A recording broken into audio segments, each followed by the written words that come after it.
Okie dokie. Let's make a slip knot. I always do that. Such a joy to be dyslexic.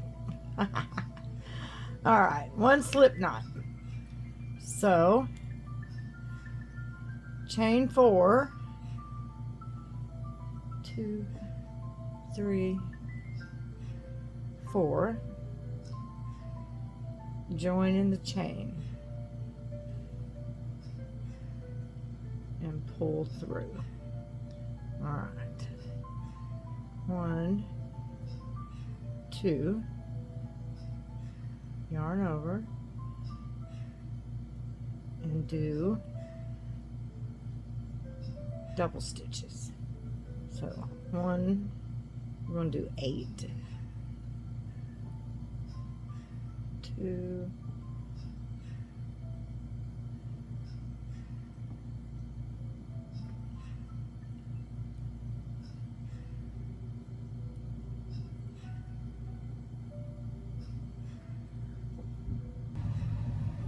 okay. Now let's place a stitch marker, and for this type of crochet I would use a piece of scrap yarn. Alrighty then. So yarn over. Now this is a front back post, front post or back post. 1, 2. You're going to go around all 8 and put 2 front post double crochets around each post. And all that means you're not going through stitches, you're going around the stitch. Okay, we'll come back. Okay, I now have 16 front posts, and you can count your stitches on top, all those little V's. Now,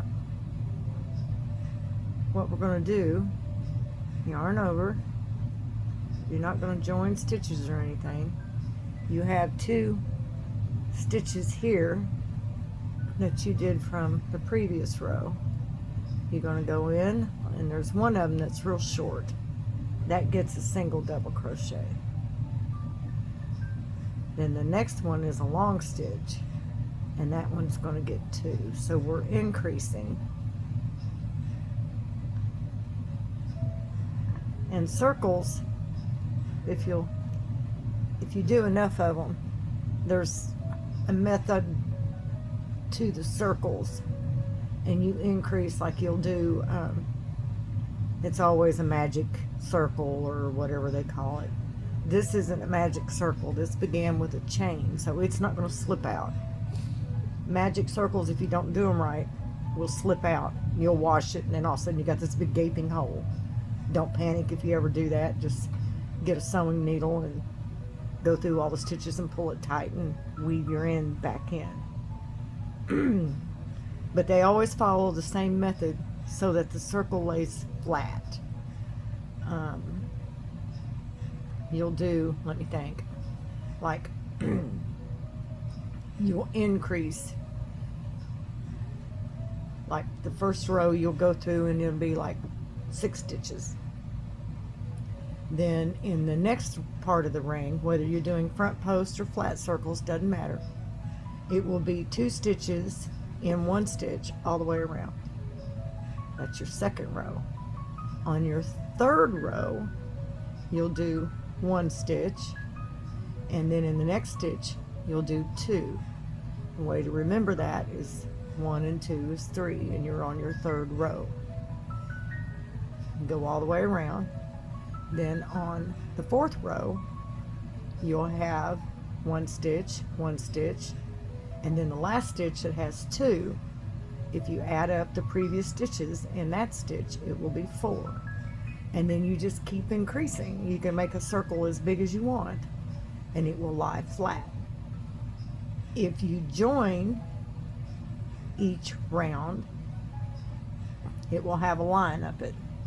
But if you do it in a spiral, it won't. You can always tell your rounds. It's easier to use yarn because in crochet, you can't move the stitch marker as easily as you can in knitting. But this, you can just lay it up and lay it over, and you always know where it's at. And it doesn't fall out as easy as plastic ones do. In knitting, you can run it up it, and that'll be what I'll do in this. I'll end up running it up it, and I won't take it out until I have like 4 or 5 rows. So you go all the way around, and then this is the side that you're looking at as you do it. But what you're creating will be this once we get going. Where are we at? So I will come back. I know that's as clear as mud. I'll come back.